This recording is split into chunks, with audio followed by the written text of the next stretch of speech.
Hi, I'm Dr. Jason J. Campbell, and I want to thank you for taking the time to watch my videos.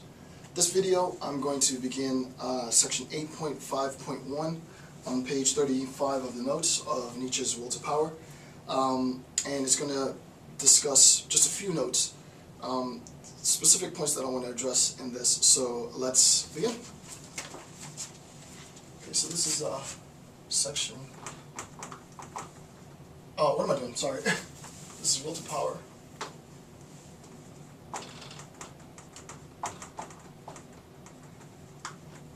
This is section 8.5.1. And the notes are going to go from notes 216 to, and we'll end with 218.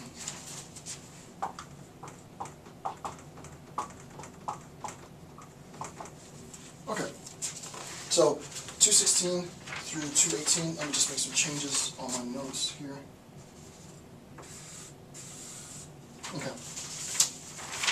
Alright, so what we saw in the last, just a quick recap, what we saw in the last section of the discourse of Nietzsche's Will to Power was the method in which the masses, the herd, attain power, usurp power from those in control. And one of the primary, not exclusively, but one of the primary means in which they go about doing this, is by attaining a recognition, a group identity. And insofar as that group identity is attained, we are able to garner freedom, argue for justice and equal rights, and then sort of amass, or account for, attempt to appeal for privileges, which lead to, according to Nietzsche, the ultimate attainment of, the ultimate acquisition of exclusive power. What we're going to talk about now is that acquisition, right? The acquisition of exclusive power for the oppressed. So just that one segment of, actually number 4 in the process of attaining power. The first being freedom, second being justice and equality, third being privileges, and the last being the attainment of exclusive power. That's what we're going to look at, the last bit. So we'll begin with that. So 3 elements, and the term elements is actually Nietzsche's term. He uses the term elements. 3 elements needed in the acquisition of exclusive power.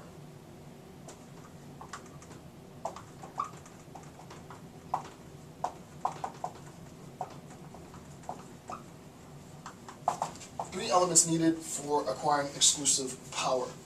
The first element that's required is the oppressed of all kind, right? The oppressed of all kinds, right? So you just need a mass of oppressed populations.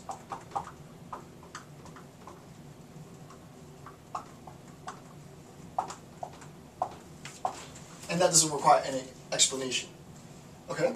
The next element that you need is the mediocre of all kinds.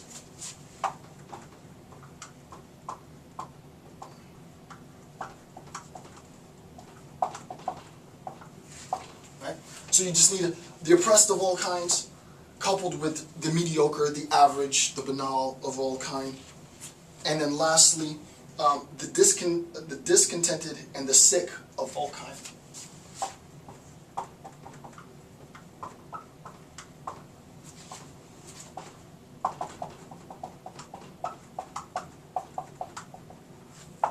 Right? The discontented and the sick of and the sick of all kind. Right? So the oppressed of all kind, the mediocre of all kind, and the discontented and the sick of all kind, the combination of these groups give us the elements that we're going to need to acquire exclusive power. And as we saw before, but what we'll see in more detail now, is exactly how the coordination between the oppressed, right? The coordination between the oppressed, the mediocre, and the discontented and sick, how their coordination vies and attacks groups in power, right? So that it's a strategic approach. It's not necessarily sort of like strategic, like the lectures that I've given on sort of war games theoretics, not strategic in that sense, right? But there is strategy involved in the assault on power. And Nietzsche thinks that this assault on power comes from these three elements: the mediocre, the oppressed, and the discontented and the sick. Okay, so what we're going to do now is we're going to create sort of an oppositional force, right? This group, this class, do I have green? No, actually I'll use red. I'll use red. Because Nietzsche would use red, right? So this group of the oppressed, mediocre, and discontented and sick are challenging power.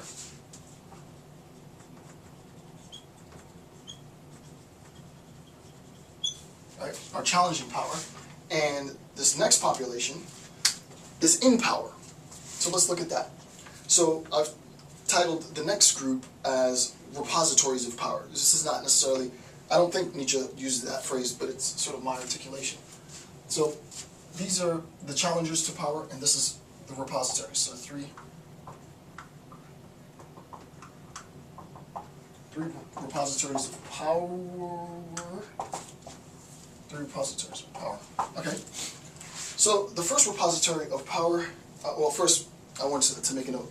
Nietzsche suggests that the oppressed desire to acquire exclusive power.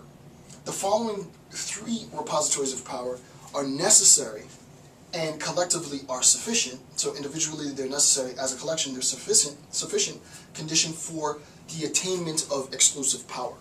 So attacking one group challenges power, but there still is a maintenance of power, right? This power is still maintained within these repositories.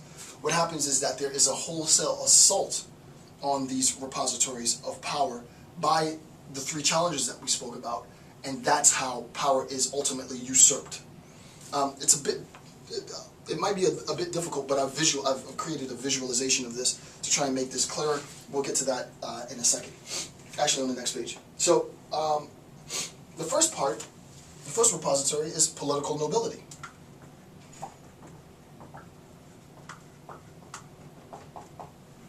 Right? Nietzsche says that the first repository of power is political nobility, right? And I want to, well, actually I'll read this in a second. Yeah, I'll read this in a second. So the first repository of power, according to Nietzsche, is political nobility.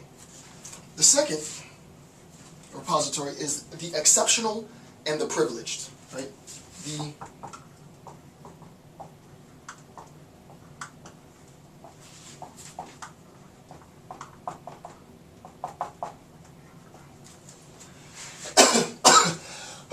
excuse me.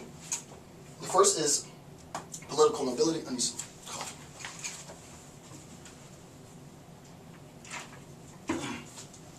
So the first is political nobility, and the second is the exceptional and the privileged.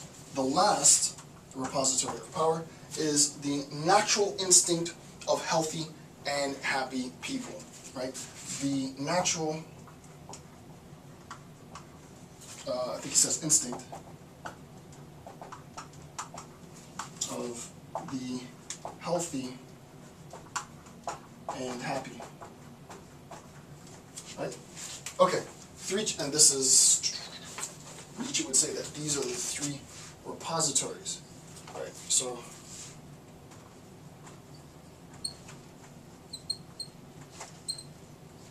repositories of power.